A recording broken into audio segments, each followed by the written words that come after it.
Assalamualaikum warahmatullahi wabarakatuh. Nah, pada kali ini setelah kemarin kita belajar mengenal data, nah sekarang kita masuk bagaimana cara penyajian data.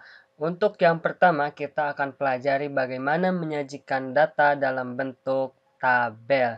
Tapi sebelum lanjut, jangan lupa like, share, and subscribe, terus nyalakan lonceng notifikasinya jika channel ini bermanfaat.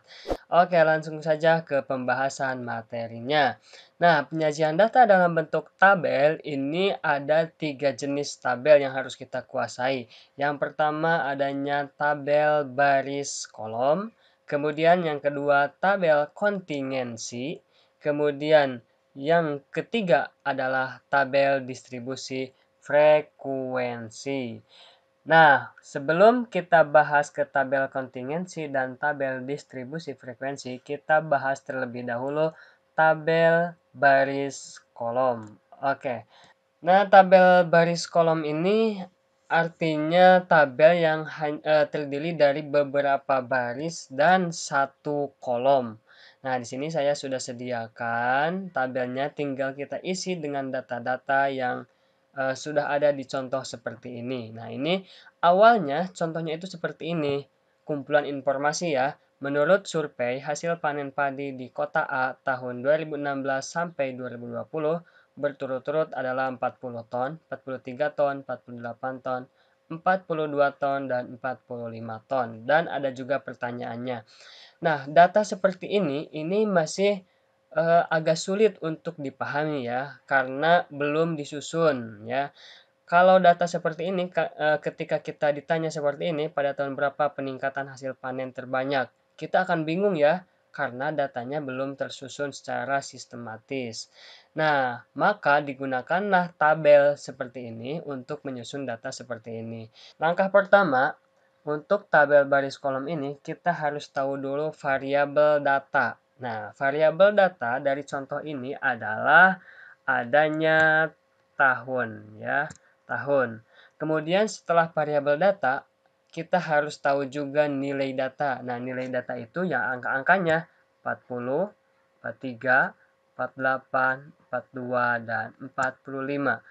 Oke, untuk yang pertama di atas di sini, kita di kolom ini isikan variabel. Berarti apa? Tahun ya. Nah, kemudian di sebelahnya ini nilai data yaitu hasil panen. Hasil panen.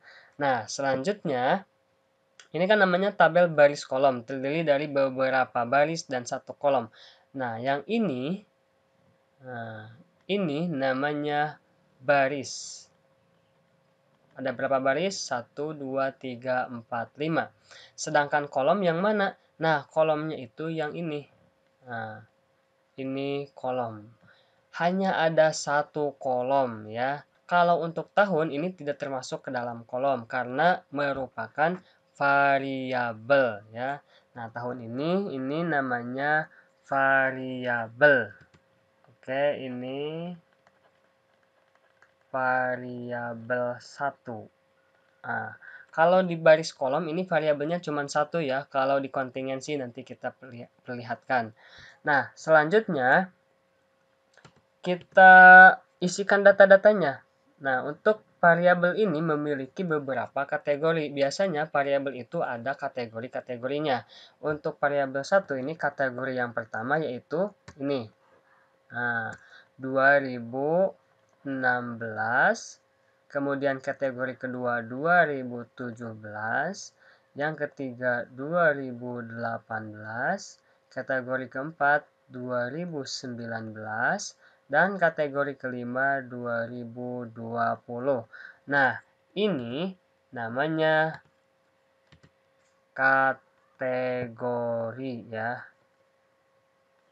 Kategori ini artinya bagian dari variabel. Variabelnya tahun. Berarti bagian dari variabelnya 2016, 17, 18, 19, sampai 20. Oke, paham ya?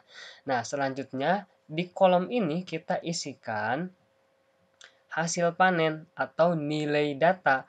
Nah, nilai data yang ini kita isinya berarti sesuai ya. Ini kan berturut-turut di sini, berturut-turut 40. Berarti 40 ini untuk yang 2016. Nanti kita masukkan 40, kemudian 43, kemudian 48, kemudian 42 dan 45. Nah, yang putih nah yang ini namanya nilai data. Oke, nilai data. Nah, jadi di tabel baris kolom ini yang harus kalian paham, ini yang pertama variabelnya 1. Kemudian dari variabel ini biasanya ada beberapa kategori. Contohnya di sini ada 5 kategori, yaitu 2016, 17, 18, dan seterusnya sampai 20. Kemudian kita isikan ini, angka-angka ini namanya nilai data. Karena menunjukkan nilai di tahun 2016, nilai 43 di tahun 2017, 48 di tahun 2018 dan seterusnya. Nah, yang ini 2016 sampai 2020 ini namanya baris ya. Barisnya ada 5.